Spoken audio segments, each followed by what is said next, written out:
Advocate Prashant Padmanabhan, ജാമ്യം എന്നുള്ളത് അവകാശമാണ്. അതുകൊണ്ട് 7.5 വർഷമായി ജാമ്യം ലഭിക്കാതിരുന്ന പൾസർ സുനിക്ക് ഇന്ന് ജാമ്യം ലഭിച്ചിരിക്കുകയാണ്. പക്ഷേ ജാമ്യം നൽകിക്കൊണ്ട് സുപ്രീം കോടതി പറയുന്ന ചില കാര്യങ്ങളിൽ ഏറ്റവും പ്രധാനപ്പെട്ടത്, എങ്ങനെയാണ് ഈ വിചാരണ ഇങ്ങനെ നീണ്ടുപോകുന്നത്, ഇതെന്ത് വിചാരണയാണ് എന്ന് കോടതി ചോദിക്കുന്നു.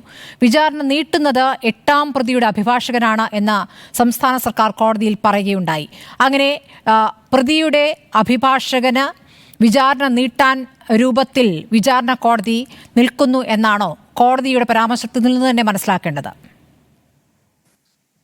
സുപ്രീം കോടതി ജാമ്യാപേക്ഷ കൺസിഡർ ചെയ്തപ്പോൾ പറഞ്ഞ കാരണങ്ങള്, ഒന്ന്, ഈ 1ാം പ്രതി 7.5 വർഷമായിട്ട് ജയിലിലാണ്. 2, ബാക്കി എല്ലാ അക്യൂസ്ഡിനും ബെയിൽ കിട്ടിക്കഴിഞ്ഞു. പിന്നെ the manner in which trial has progressed, അതാണ് ഇപ്പം സ്മൃതി ചൂണ്ടിക്കാണിച്ചത്. ഈ വിസ്താരം ഇത്രയും നീണ്ടുപോകുന്നു. അതിൽ സ്പെഷ്യലായിട്ട് എഴുതിയിട്ടുണ്ട്, അക്യൂസ് നമ്പർ 8 ഇൻവെസ്റ്റിഗേറ്റിംഗ് ഓഫീസറെ ക്രോസ് എക്സാമിൻ ചെയ്ത് 15/2/24 മുതൽ 10 സെപ്റ്റംബർ 10 വരെ 86 ദിവസം അത്രയാണ് എക്സാമിൻ ചെയ്തത്. 1800 പേജ് ഉണ്ട് ഡീപ്പോസിഷൻ, 261 സാക്ഷികളുണ്ട്. അതില് ഇവരുടെയൊക്കെ ഈ സാക്ഷിമൊഴികളിൽ വന്നിട്ടുള്ള ആരോപണങ്ങളും ഒക്കെ ഓരോ പ്രതികളെയും വിളിച്ച് ചോദിക്കണം, നിങ്ങൾക്കെതിരെ ഇങ്ങനെ ഒരു ആരോപണം ഉണ്ട്, ശരിയാണോ, നിഷേധിക്കുന്നോ, അതിനെപ്പറ്റി എന്ത് പറയുന്നു, അതിന് 313 സ്റ്റേറ്റ്മെന്റ് എന്ന് പറയും. അപ്പൊ 313 സ്റ്റേറ്റ്മെന്റ് എടുക്കണം.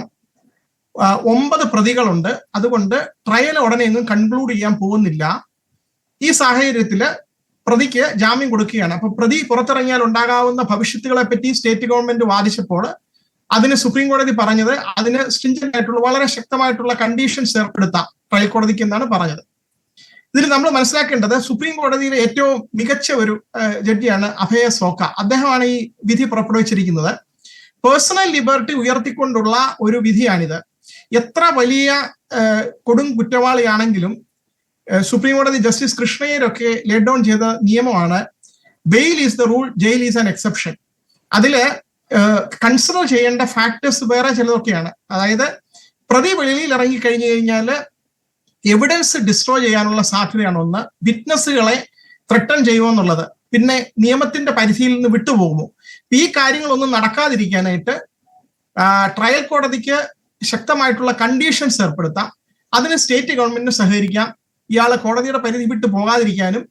ഇനി സാക്ഷികളെ ഏതെങ്കിലും രീതിയിൽ കൂറുമാറ്റം പ്രേരിപ്പിക്കുകയോ അതിൽ എന്തെങ്കിലും ചെയ്യുകയോ ചെയ്ത് കഴിഞ്ഞാൽ ട്രയൽ കോടതിയിലെ ജാമ്യം റദ്ദാക്കാനായിട്ടുള്ള അപേക്ഷയും കൊടുക്കാം. അപ്പൊ ഈ കണ്ടീഷൻസ് ഒക്കെ ഇമ്പോസ് ചെയ്യാൻ ട്രയൽ കോടതിയോട് പറഞ്ഞിരിക്കുന്നു. അപ്പോൾ പേഴ്സണൽ ലിബർട്ടി നമുക്ക് ഇഷ്ടപ്പെട്ട ആളാണെങ്കിലും അല്ലെങ്കിലും എല്ലാവർക്കും തുല്യ നീതിയാണ്.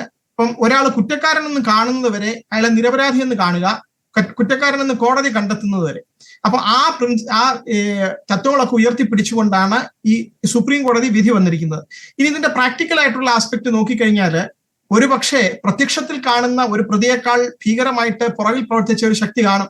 അപ്പോൾ അങ്ങനെയുള്ള ആളുകൾ ഉണ്ടെങ്കിൽ, അല്ലെങ്കിൽ ഗൂഢാലോചനയിൽ ഉണ്ടായിരുന്നവര് ഇപ്പൊ പുറമേ നിൽക്കുന്നു, അതിൽ കൂടുതൽ എന്തൊരു ഭവിഷ്യത്താണ് നേരിട്ട് ഈ മുന്നിൽ നിന്ന് ചെയ്ത ആൾക്ക് വരുത്താൻ കഴിയുന്നത് എന്നുള്ള ഒരു ചോദ്യം കൂടി കോടതിയിലുണ്ട്.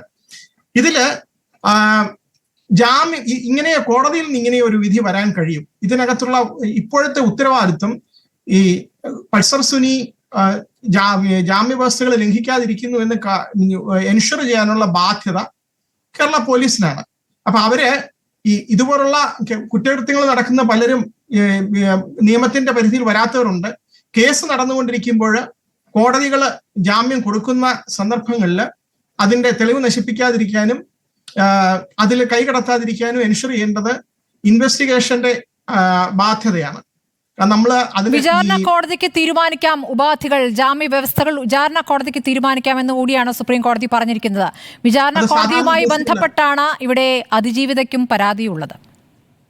അല്ല, അത് സാധാരണ ഏതൊരു കേസിലും കോടതി പറയുന്നതാണ്, ട്രയൽ നടന്നുകൊണ്ടിരിക്കുമ്പോഴേ ട്രയൽ കോടതി കണ്ടീഷൻസ് ഇമ്പോസ് ചെയ്യാമെന്ന് പറയാറുണ്ട്. ഹൈക്കോടതികളും സുപ്രീം കോടതിയും പറയാറുണ്ട്. ഒരു സാധാരണ കേസിൽ കിട്ടുന്ന രീതിയിലുള്ള നീതിയാണ് ഇത്. നമ്മൾ ഈയിടെയായിട്ട് കാണുന്നു, സുപ്രീം കോടതിയിൽ ഇപ്പോൾ പേഴ്സണൽ ലിബർട്ടി ഊന്നിക്കൊണ്ടുള്ള പല വിധികൾ, ഈ ആം ആദ്മി പാർട്ടിയുടെ കേസിൽ മനീഷ് സിസോഡിയയും അരവിന്ദ് കെജ്രിവാളും ഒക്കെ ആണെങ്കിലും അവരൊക്കെ വളരെ ഉന്നതമായിട്ടുള്ള സ്ഥാനങ്ങളിൽ ഇരുന്നവരും വളരെ ഇൻഫ്ലുവൻഷ്യൽ ആയിട്ടുള്ള പൊസിഷൻ ഉള്ളവരുമാണ്. അതിൽ കൂടുതൽ ഇൻഫ്ലുവൻസ് ഒന്നും ഒരു സാധാരണ പ്രതിക്കില്ലല്ലോ. അപ്പോൾ അതിനു മുമ്പുണ്ടായിരുന്ന കവിതയുടെ കേസിൽ വന്നപ്പോഴും ഒക്കെ ജാമ്യം കൊടുത്തു.